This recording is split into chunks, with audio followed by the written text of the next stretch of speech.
My best friend dragged me to catch her boyfriend cheating. And I ended up brawling with him. He accidentally gouged out my eye in the struggle. The next day, I received news they'd reconciled. Later, when her boyfriend went berserk trying to kill her, she hid in my apartment using her spare key.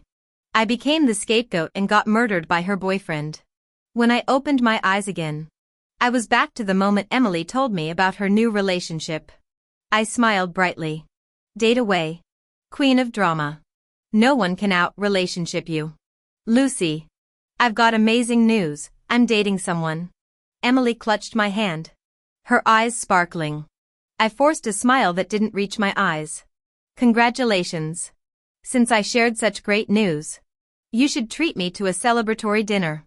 Emily naturally opened a dining app, pointing to a restaurant listing with $100 average spending. I've been craving this place. Let's go tonight. I'll invite my boyfriend too so you can meet him. She hugged my arm coquettishly. You're still my number one. Lucy. Even with a boyfriend. Sure. I agreed without hesitation. You're the best.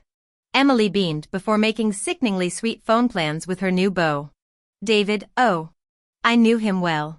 He'd literally stabbed me in the back last lifetime. That evening, I arrived early at the restaurant, ordering champagne while waiting. Emily arrived fashionably late on David's arm. The average-looking man had disturbingly prominent sclera showing beneath his irises. Lucy. This is David. Emily simpered. My boyfriend. I nodded curtly. Order whatever you want. David. Don't be shy. Emily declared like she was hosting. She selected 9 dishes herself, then added 3 more when David hesitated. The server politely cautioned. 3 people might struggle to finish 12 entrees. Just do your job. Emily snapped, face hardening. Who asked for your opinion? Fetch your manager. After coercing a VIP card and a free entree coupon through complaints, Emily finally let the red-eyed server escape. David watched her tantrum approvingly, occasionally chiming in with fake reasonableness. They made quite the pair, Harpy and yes, man. When the food arrived, Emily delayed everyone's meal to photograph each dish, then demanded David shoot her posing with the banquet. You made me look fat. She screeched at his camera roll. Can't you frame the $200 seafood tower properly? This lighting's hideous. When Emily's temper flared, her voice rose uncontrollably, drawing disapproving glances from other patrons in the upscale restaurant. David shifted uncomfortably under Emily's scolding, clearly restraining himself in my presence. This facade of meekness had fooled me in our previous life together. I genuinely believed Emily had found her perfect match in David, someone who could accept her completely. Little did I know it was merely David suppressing his true feelings. Suppressed emotions always explode eventually. Unfortunately, I'd been standing at ground zero when the detonation came, reduced to ashes in the blast. By the time Emily finished photographing her meal, the food had gone cold. As I reached for my foie gras, the plate was whisked away to David's place setting. Sorry, Lucy, Emily said without glancing at me, her eyes fixed adoringly on David. This is specially ordered for David. You can have something else. Try this. David. She cooed. It's so expensive I could never afford it for myself. But I wanted you to experience it. I swallowed my irritation along with another bite of salad. Mid-meal, Emily snatched my champagne flute for selfies before filling both her and David's glasses to overflowing. Drink up.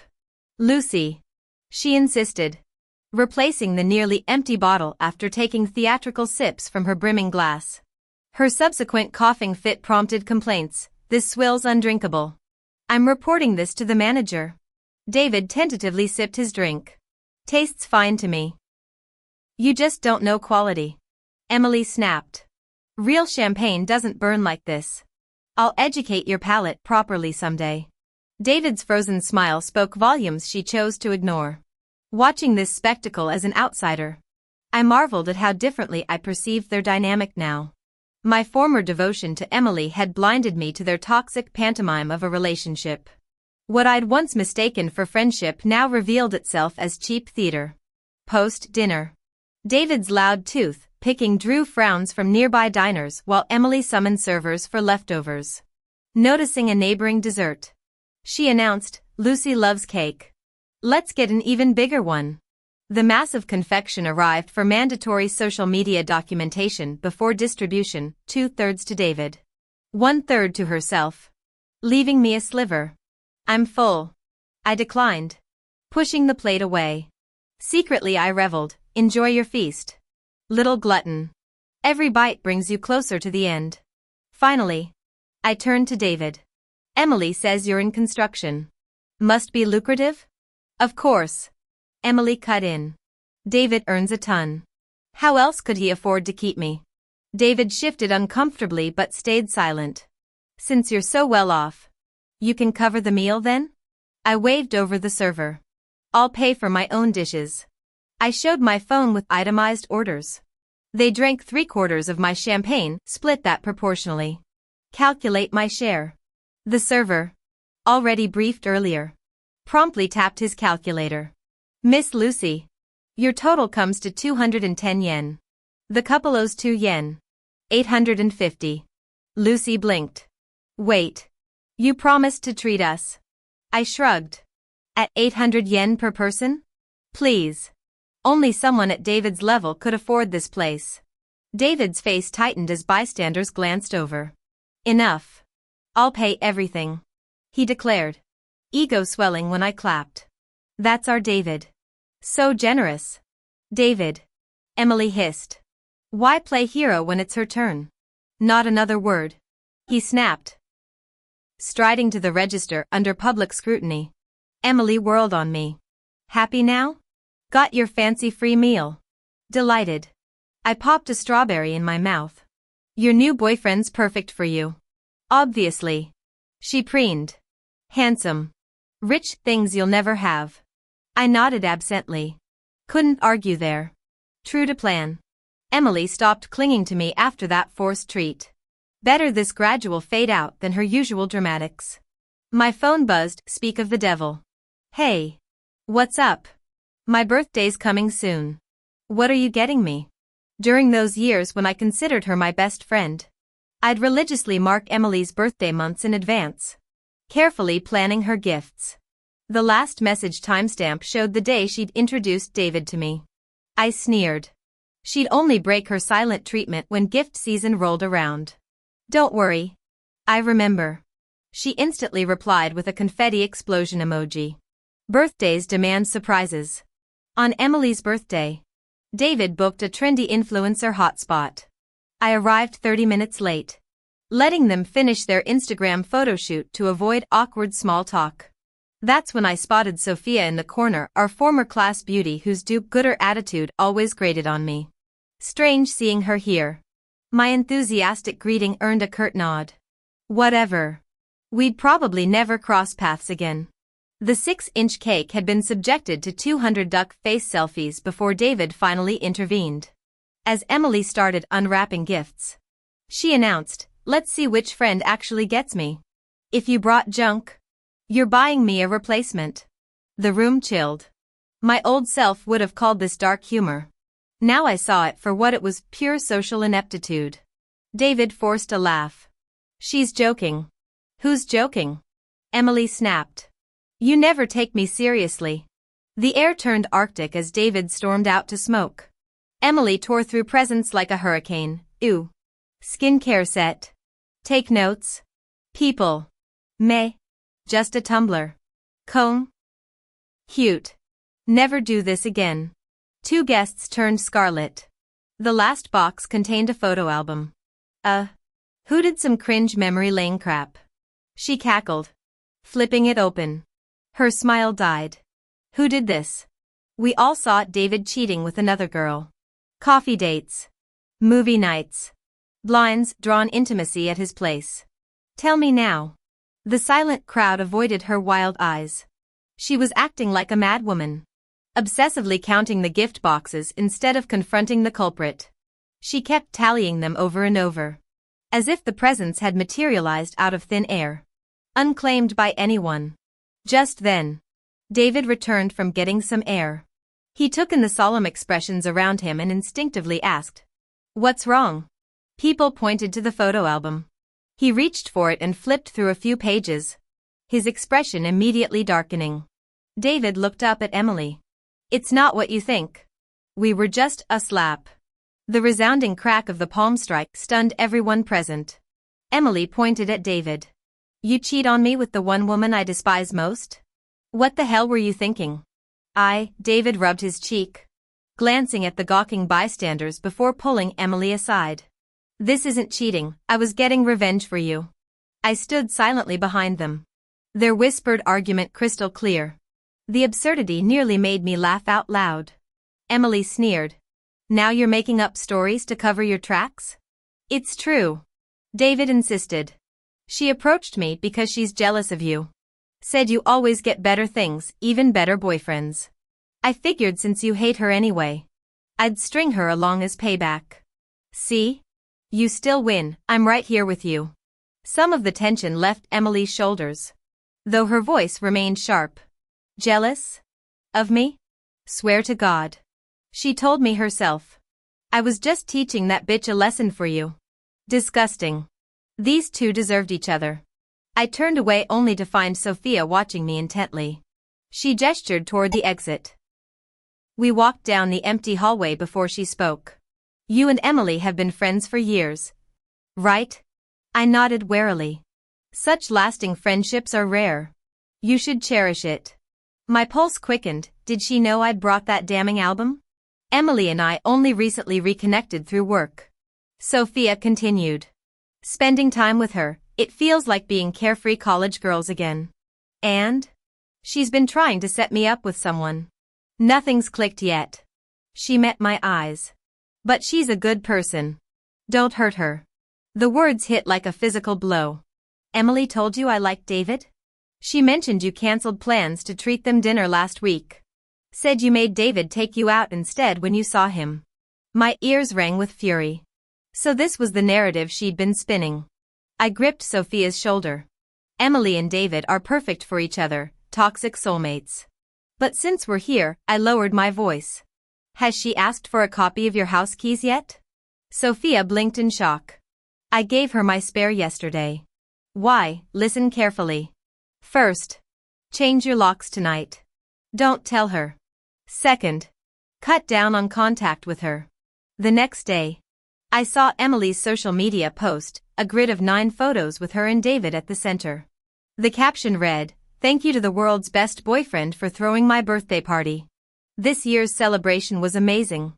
Mwah." They'd made up in less than 24 hours after our fight. All those nights I'd stayed up comforting her, bad-mouthing David, only for them to reconcile instantly. She'd even repeated every word I'd said to him, making David resent me for trying to break them up. I cursed myself bitterly. What a fool I'd been. "Lucy, David's cheating on me. I found their secret hookup spot, come with me. I'm scared to go alone." I hesitated. 2 girls confronting them could get dangerous. "Should we bring a guy along?" "No. Lucy. This is just a suspicion. If I'm wrong, dragging others there would embarrass David. Let's just sneak a peek ourselves. Okay?" Worried for Emily's safety, I reluctantly agreed. We barged into the shabby rental where David was meeting his mistress. Catching them half-dressed, Emily shrieked hysterically, shoving me toward the other woman. Fury surged through me. David had always been beneath Emily. And now this betrayal? I lunged forward. But David moved first. He shielded the woman and shoved me backward. Empty liquor bottles cluttered the coffee table. Emily thrust one into my hand. Before I realized what was happening, I found myself brandishing it at David. The mistress' ear-splitting screams made my head pound. I just wanted her to shut up. David, already disliking me and now thinking I'd attack his lover, snapped. He smashed a bottle against the nightstand and lunged at my face with the jagged edge. I tried dodging, but someone shoved me violently from behind, straight into the broken glass. White-hot agony exploded through my eye. Darkness swallowed my vision. My fingers touched warm, sticky liquid dripping down my cheek. Lucy. Lucy. Are you okay? Emily's voice pierced through the chaos. You monster. You blinded her. You're going to jail. I can't see. Call an ambulance. I screamed, crawling blindly toward where I thought Emily stood. No one helped me. I groped along the floor until icy fingers grabbed my wrist. I'll call help. A man's voice said. If you film a video saying this was your own accident. Nothing to do with me. My blood turned to ice. With no choice. I recorded the false testimony. At the hospital. Doctors said the glass fragments had penetrated too deeply. My vision now existed as faint outlines behind perpetual black gauze. Emily called a few half-hearted times but never visited. Alone in my hospital bed. I finally understood, she'd always used me as her sacrificial lamb. On discharge day. Her voice message arrived, Lucy. David and I are back together. He promised to treat me right forever. Don't be mad anymore.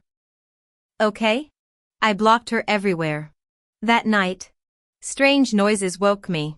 No need to turn on lights, darkness stayed constant. Feeling my way to the front door. I found it locked tight. Cold dread crept up my spine as muffled scratches continued from the other side. I must have misheard, the sound didn't come from the doorway. Since I was already up. I shuffled to the kitchen for water. Ding dong. Ding dong. The doorbell rang. I touched the custom watch engraved with the time on my wrist. 2 a.m. Who could possibly be ringing my doorbell now? Alarm bells blared in my mind as I crept to the door. Who is it? It's me. Came a familiar male voice from outside. David Smith. What do you want? Lucy. Have you seen Emily? I frowned. You're coming to me looking for Emily? I've already blocked her. We're not friends anymore. Stop bothering me. Silence lingered beyond the door. I know you're angry about your eye injury. He finally said. But it was an accident. You're the one who lunged at the wine bottle. I'm the victim here too. Shut up. Just leave. David persisted. Emily's hiding in your apartment. Let me check. If she's not here, I'll go immediately. I've been home all night. She's not here. Stop this madness. Impossible. The building security saw someone enter. That's ridiculous, my voice faltered as realization struck. Years ago, I'd given Emily a spare key for emergencies. I'd never asked for it back. My pulse skyrocketed. I scanned the pitch-black living room. Dread coiling in my gut. Trapped between a predator and a threat. I gripped the doorknob. Lucy. Please. If she's not here, I'll leave. David pleaded. Emily was your best friend. I'm her boyfriend, you know I'd never hurt you. I just want to apologize. I love her too much too. A thud echoed, he dropped to his knees. I'm begging you. My resolve crumbled. I opened the door but blocked the threshold. You swear you won't harm her? David looked up. Eyes blazing with hope. Never. He vowed. Then. Softer, you're kinder than Emily described. Lucy. I stiffened. How did she? A violent shove sent me sprawling onto the hallway floor. The door slammed shut behind me. Pain seared through my scraped palms. David lunged at the door. Pounding it. Emily. I know you're inside. Come out. His fists hammered louder. My standalone apartment had no neighbors to complain. Fine. Stay hidden. He roared. I'll kill Lucy instead. Came here to murder someone tonight anyway, either you die or I do. Your choice. Emily. The door remained motionless. No sound leaked through. If not for the lingering ache in my hands, I might have doubted Emily's presence entirely. Fine. Since you're not talking, I'll drain Lucy's blood right here. As David spoke, he strode toward me, yanked me up from the floor, and slashed my palm with a fruit knife from his pocket. Blood gushed instantly, the pain curling me into a fetal position. Crimson droplets seeped beneath the door, yet it remained shut. You're really playing cool. Huh?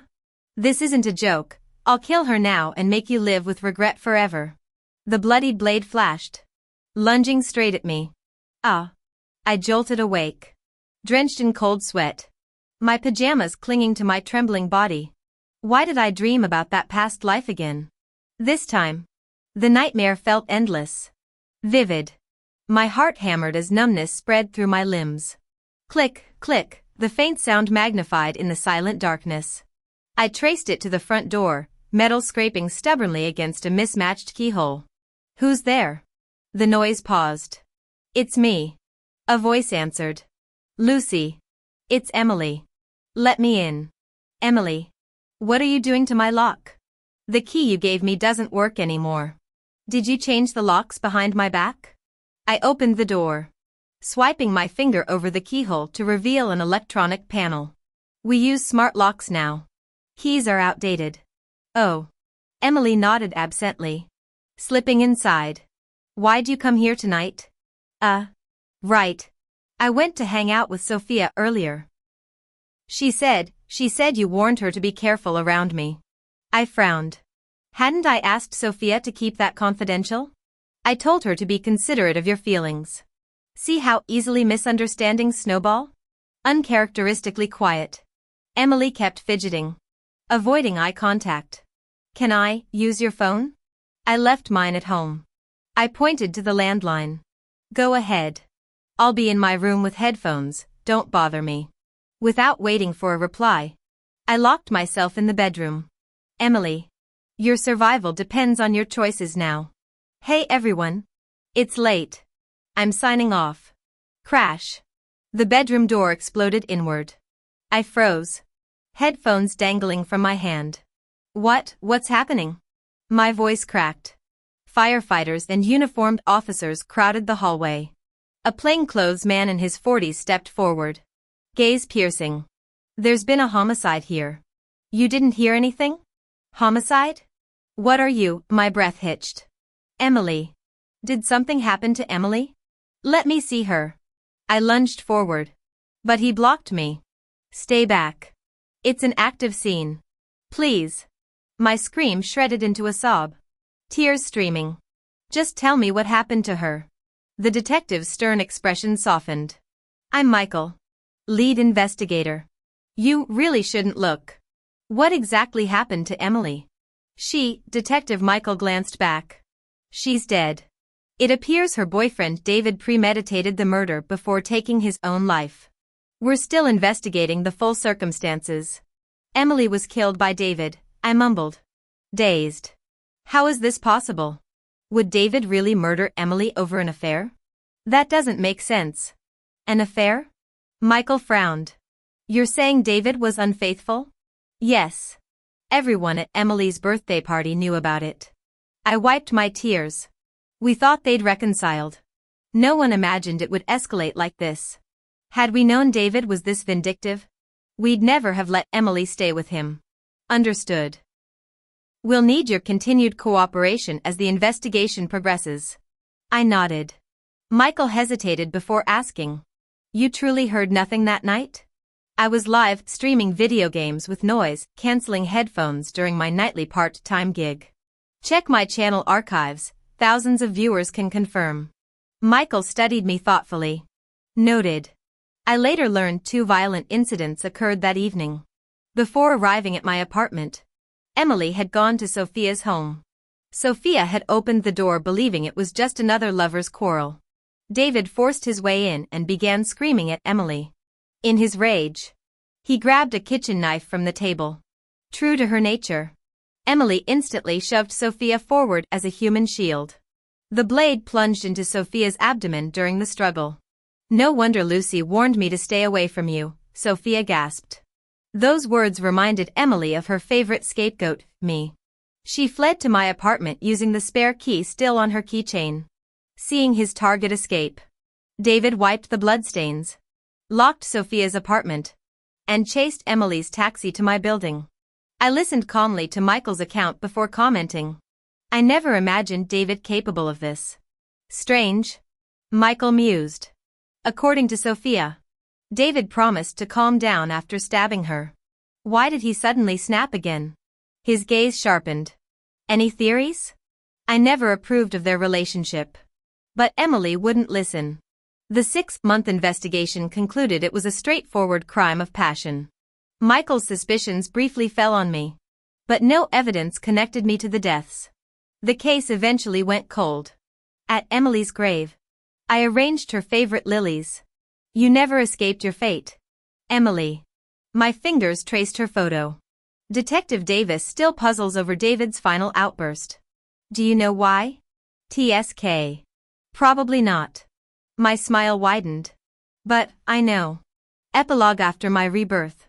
I considered changing the locks.